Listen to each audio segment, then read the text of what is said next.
Jinwoo will need a teammate, someone who has the potential to stand equal to him and even surpass him in the future. I am talking about the descendant of the Shadow Monarch, Suho, whose achievements in the recent chapters of the Ragnarok light novel have just massively given his father an upper hand in the multiversal war. While Jinwoo wasn't catching criminals or fighting otherworldly threats, he also made time to spread his seed inside Cha-Hain. However, as Cha became pregnant, there was a serious problem. The child of the greatest aura farmer started to farm so much aura as a literal fetus that Cha-Hain's battery started to run low, as her human body could not withstand the power of the child growing inside of her. Since Suho, being the heir of the Shadow Monarch, carried so much aura that it started to physically tear Cha-Hain apart. Luckily, Jinwoo was already aware of the danger and used a special magical barrier to restore his Pookie's vessel and suppress his son's energy. It was only through the goat's constant reinforcement that she could give birth, and this birth was legendary, as when Suho's powers manifested, he began flying around the house before even walking due to inheriting ruler's authority from his dad. Despite his spiritual origin though, Suho's parents raised him in a peaceful and ordinary environment. He was slightly stronger than average children, but Jinwoo and Cha-Hain intentionally wanted him to grow up human first, not as a demigod. Even still, Jinwoo trained his boy in secret, where throughout his childhood he was tasked with climbing the Shadow Dungeon, facing many of the Shadow Monarch's shadows like Beiru or Tusk. In this journey, Kid Suho would unlock many of his father's staple abilities like Shadow Extraction or Shadow Exchange. However, Jinwoo sealed his son's powers and removed his memories of these battles because he wanted his son to have a normal life until the world needed him. Through his teen years, Suho started to become very interested in art, as he would often draw ants from his dreams since those memories would resurface now and then. 2 years after the cataclysm, there is a great turning point in the Itarim, as an overlooked area of Earth's defenses gets breached and a new type of gate filled with creatures known as mistburns are released. These things are like mana zombies which can infect and turn others into more mistburns. So Jinwoo dispatches one of his strongest shadow, Beiru the Ant King, to Earth so that his son could finally be awakened and help defend it. However, while every hunter was busy joining raids or battling mana beasts, Suho was going through art school. But everything changed when one day a mistburn gate opens at Suho's school, as one of the students breathes in the blue mist of the dungeon, and then he turns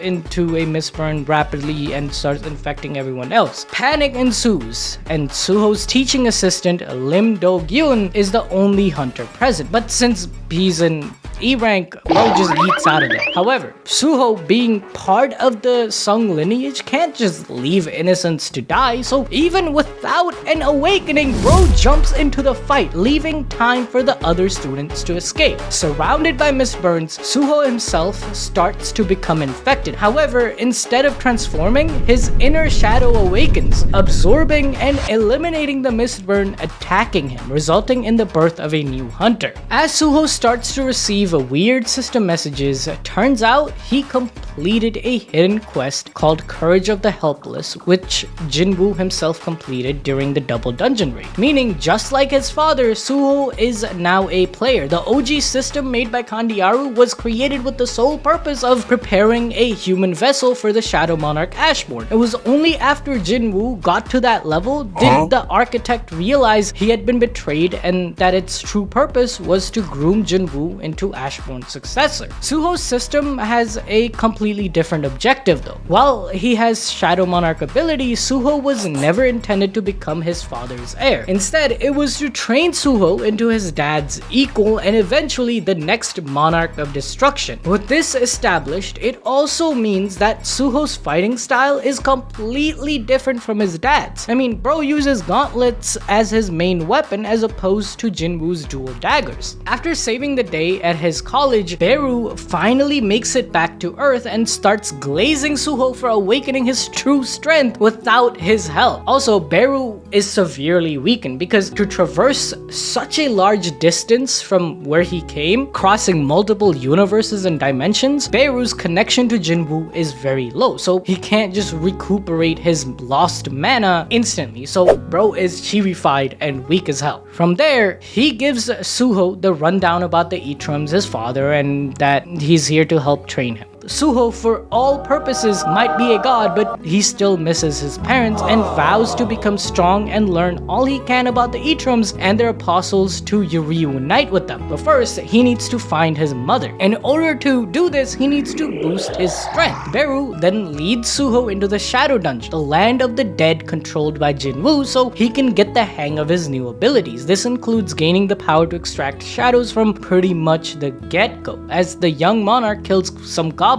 and makes them members of his shadow army. Army might be a stretch though. It's more like a shadow group, as Suho doesn't have unlimited shadow storage like his dad right now, and his shadows also disappear after a day. Bro is like level 1, like give him a break. After this, Suho decides to join a raid team as a miner in order to look at what a raid on a dungeon looks like. At this point, he's registered as an E rank and was able to get the job due to his friend from the University of Arts, who already can tell Suho is BSing everyone with his E rank due to having summons. But it is what it is. Bro got the mining job. That's what matters. But that's not what's important though, as this dungeon is a sanctuary of the Fang Monarch Rakan, King of the Beasts. Inside lies a sword that possesses one of the hunters on the raid team, leading to pretty much most of the raid team dying and forcing Suho to fight the possessed hunter. This sword is the Fang of Rakan, a blade instilled with the part of the consciousness of the former Beast Monarch, and any human who tries to possess it will become overwhelmed by its power and be turned. But for our young monarch, this is nothing, as Suho utilizes his shadows in a never before seen way, combining his shadow gloves with his body to create extremely powerful gauntlets, decimating the possessed human. And after winning the fight, he even claims the sword for himself due to him having the power to withstand its might. The Fang of Rakan is shocked by this, but Suho makes a deal with the sword that he gets to use it in exchange for seeking out the other Beast Monarch sanctuaries, as the sword is searching for something extremely important. And that something is found in none other than a field dungeon owned by the Hyena Guild, which was being used for human trafficking. Suho quickly takes care of that and finds what was really being kept there, a baby wolf. This wolf is actually the descendant of the Beast King, his successor and heir. Unfortunately, he's been tortured in this dungeon by his former protector, a hyena beast named Broki. He's been feeding off his blood in order to become stronger. He was given the task of protecting the baby wolf during the OG war, as Rakan wanted his offspring to survive and carry on his legacy. Broki was one of his most loyal servants, so why the heck is he now feeding off this dude's blood? Why are you doing that, you freak? Well, he's been infected by one of the Itarim's apostles, making him believe his former master was weak, and in that sense, Broki survived the war, so he's naturally stronger and should become the next monarch himself, right? That's facts. That is a fact. Broki is on an entirely different level than anything Suho has faced up until this point, with the Fang of Rakan even being broken due to its power. But at this moment, the system asks Suho if he wants the baby wolf to become his companion, a unique feature given to him by his father Jinwoo. And with that, the Fang of Rakan transfers the rest of his power to Rakan's heir, transforming him into a full-grown wolf, who's now a member of Suho's party. Together, they take on Broki,